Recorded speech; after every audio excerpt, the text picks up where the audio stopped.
ஸ்வர்க நீக்கம் by Y. கொர்சாமியா. ஸ்வர்க்கம் தேடி அலைந்தான். ஆனால் இறுதியில் எங்கு உள்ளது என்று கண்டபொழுது,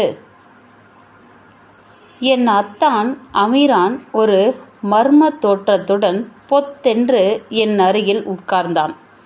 பிறகு மெல்ல ஒரு குண்டை தூக்கி போட்டான். புளோத்தோன் மாமா நாளை மாலை சரியாக 3 மணிக்கு ஸ்வர்க்கத்துக்கு போகிறார். என் காதுகளை நம்பாமல் நான் கேட்டேன், என்னப்பா உளறுகிறாய்? மாமா காலமாகிவிட்டாரா? இன்னும் இல்லை. மேலுலகத்தின் ஆணையின்படி நாளை மாலை சரியாக 3 மணிக்கு மறைந்து விடுவார். அமீரான், ஒன்றும் புரியவில்லையாப்பா? மேலும் ஆணை என்றால் என்ன? இது மிக சாதாரண விஷயம். சென்ற ஞாயிறன்று புளோத்தோன் மாமாவின் கனவில் அவரது தம்பியான ஆந்திரி தோன்றினார். அண்ணா, அடுத்த ஞாயிற்றுக்கிழமை பிற்பகல் 3 மணிக்கு காலமாகி விடுவீர்கள். நீங்கள் ஸ்வர்க்கத்திற்கு செல்வீர்கள் என்றான். இப்பொழுது சங்கதி தெரிந்ததா? தெரிந்தது.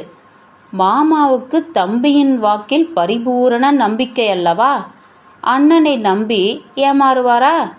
சொப்பன வாக்கல்லவா என்றேன் நான். அமீரானுக்கு ஒரே மகிழ்ச்சி. நல்ல வேலை, புளோத்தோன் மாமா ஞாயிற்றுக்கிழமை சாகிறார். நமக்கு அன்று ஓய்வுதானே. இன்று சனிக்கிழமை நாம் உடனே புறப்பட்டால் அங்கே சரியான நேரத்துக்கு போய் சேர முடியும். மாமாவை வழி அனுப்பி வைக்க முடியும். நான் ஒருபோதும் சொர்க்கத்தை அடையப் போவதில்லை. எனவே அங்கு மாமாவை சந்திக்க வாய்ப்பு எனக்கில்லை. ஆகவே சீக்கிரம் போவோம். என்ன சொல்கிற?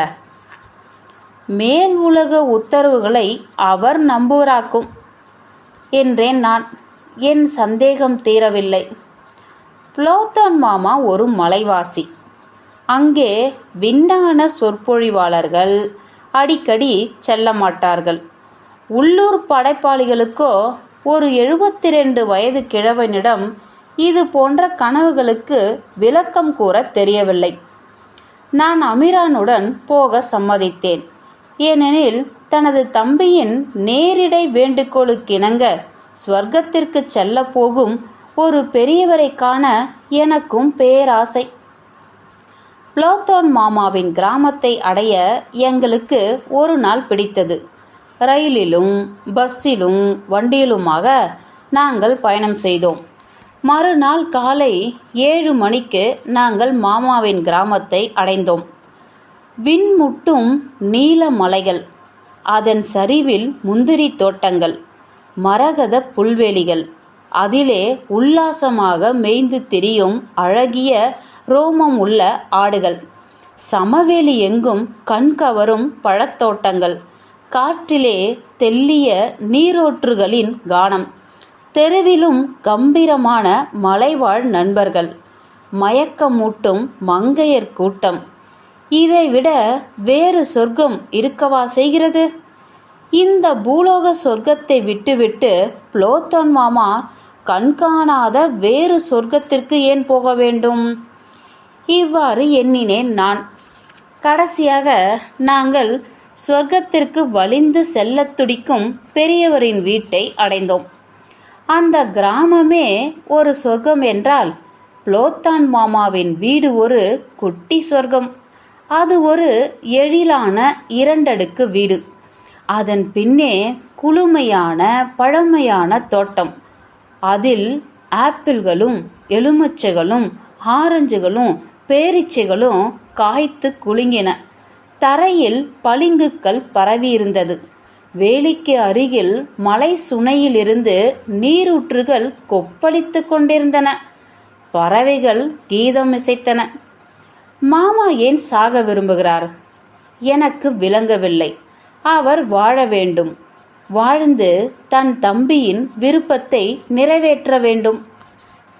அமீரானும் நானும் அவ்வீட்டுக்குள் நுழைந்தபோது நாங்கள் எதிர்பார்த்தபடியே அங்கு சாவுக்கலை சூழ்ந்திருந்தது. எல்லா கதவுகளும் விரிய திறந்திருந்தன. பெரிய அறையில் உள்ள ஒரு கட்டிலில் வெண்துணியால் போர்த்தப்பட்டு கிடந்தார் புளோத்தோன் மாமா. அடுத்த அறைகளில் மக்கள் ரகசியம் பேசிக்கொண்டிருந்தார்கள். மாமாவின் காரியம் எப்படியோ என்று நானும் மூஞ்சியை தூங்க போட்டுக்கொண்டேன். இதோ இந்த உலகிலிருந்து ஒரு மனிதர் நெடும் பயணம் செய்து கொண்டிருக்கிறார் என்று எண்ணி வருந்தினேன் நான். ஆனால் அமீரான் குஷியாக இருந்தான். புளோத்தோன் மாமா சுகந்தானே என்று உற்சாகமாக கேட்டான் அவன். அமீரான், நீயா? என்னை நல்ல சமயத்தில் வழி அனுப்ப வந்துவிட்டாய். மாமா, நீங்க எப்பொழுது சொர்க்கத்துக்கு புறப்பட வேண்டும் என்று சர்வசாதாரணமாக கேட்டான் அமீரான். சரியாக 3 மணிக்கு. மாமா, உங்க கடிகாரம் வேகமாக ஓடுகிறது.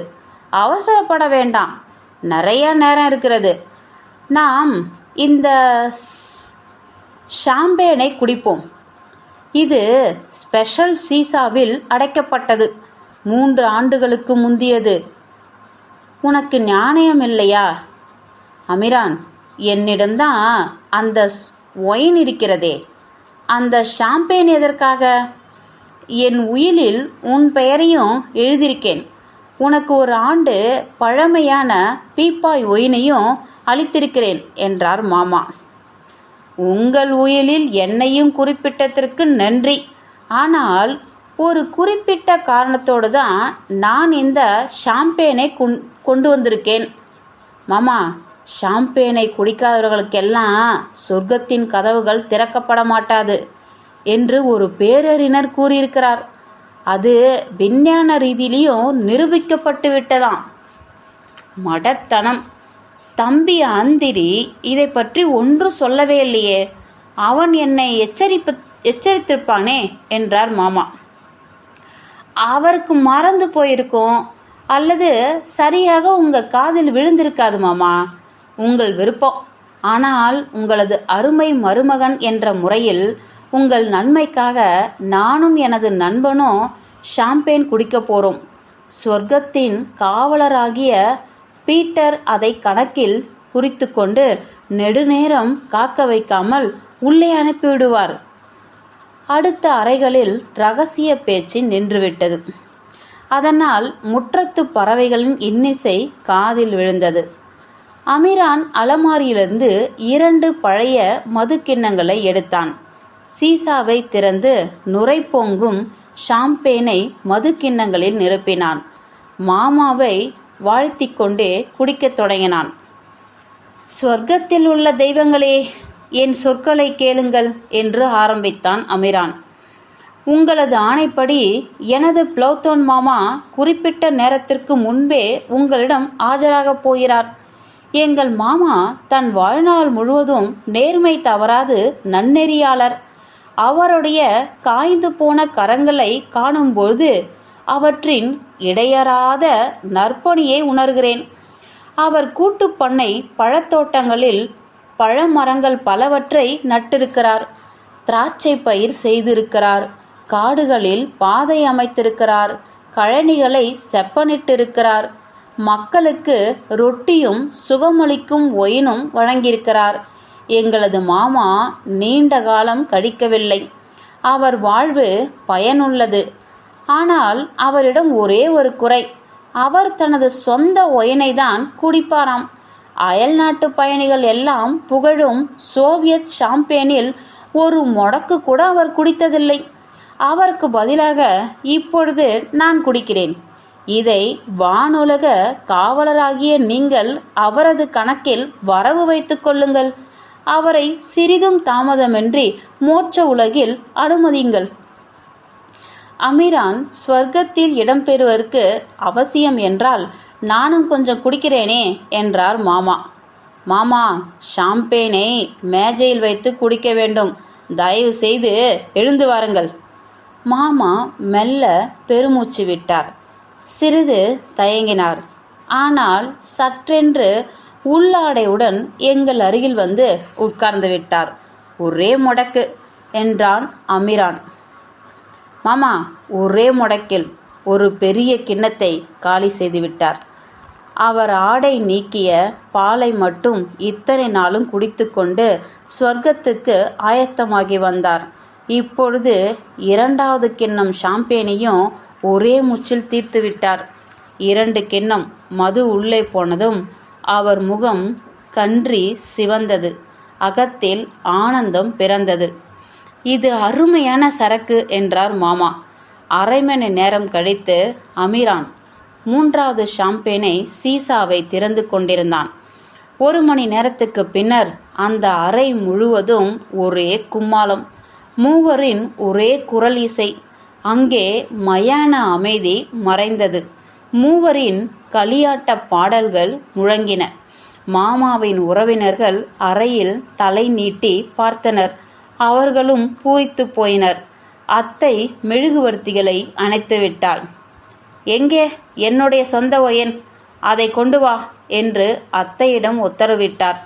போதையேறிய மாமா சிறிது நேரத்திற்கு முன் ஸ்வர்க்கத்திற்கு போக விரும்பிய ஆசாமி.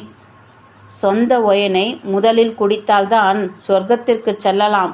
நான் ஒரு சொற்பொழிவாளன் அல்ல, ஆனால் இவ்விஷயத்தில் எனக்கு சந்தேகம் இல்லை என்றார் அவர். மாமா சாவதற்கு 1 மணி நேரத்துக்கு முன்பே நல்ல உறக்கத்தில் ஆழ்ந்துவிட்டார். அவர் படுக்கையிலிருந்து துள்ளி எழுந்தபோது நள்ளிரவு. அவர் திடுக்கிட்டு சுற்றுமுற்றும் பார்த்தார். அவர் சொர்க்கத்திற்கு சென்று விடவில்லை. அடுத்த அறையில் இருந்த அமீரானின் டிரான்சிஸ்டரே இதற்கு சாட்சி. அந்த இசை திபிலிசியிலிருந்து ஒளிபரப்பெற்றது. அதில் மண்ணின் மாண்பும் விண் அமுதமும் கலந்திருந்தன. நான் அதிகம் உறங்கிவிட்டேன், ஸ்வர்க்க பயணத்தை தவறவிட்டு விட்டேன் போலும் என்று எங்களிடம் கூறினார் மாமா. ஆமாம், குறிப்பிட்ட நேரத்தில் சொர்க்கத்திலிருந்து ஒரு தேவதை வந்தது. ஆனால் மிக மோசமான மேலதிகாரியைப் போல நீங்கள் தூங்கிக் கொண்டிருந்தீர்கள். ஆகவே அந்த தேவதை ஆம்புலன்ஸ் காரை போல வெகு வேகமாக திரும்பி போய்விட்டது. போனால் போகட்டும் தம்பி, ஆந்திரி என்னை மீண்டும் பார்ப்பான், அவன் நேரம் தவறமாட்டான் என்று சர்வசாதாரணமாக கூறினார் மாமா. அமீரான், நாம் இப்பொழுது நமது சொந்த தயாரிப்பை குடிப்போம் என்று சொன்னார் அவர். சிற்றுண்டிகள் கொணரவும் அவர் உத்தரவிட்டார். இதற்கு பின் 8 ஆண்டுகள் உருண்டோடி விட்டன. ஆந்திரி இன்னும் மாமாவை காண வரவில்லை. ஆனால் அவரது அண்ணனான மாமா சும்மா இருக்கவில்லை. அவர் கூட்டு பண்ணையில் பழமரங்களையும் முந்திரி தோட்டங்களையும் பயிராக்கி வருகிறார். அவர் பத்திரமாக இருப்பதற்காக அடிக்கடி ஒரு முடக்கு ஷாம்பேனும் குடித்து வருகிறார்.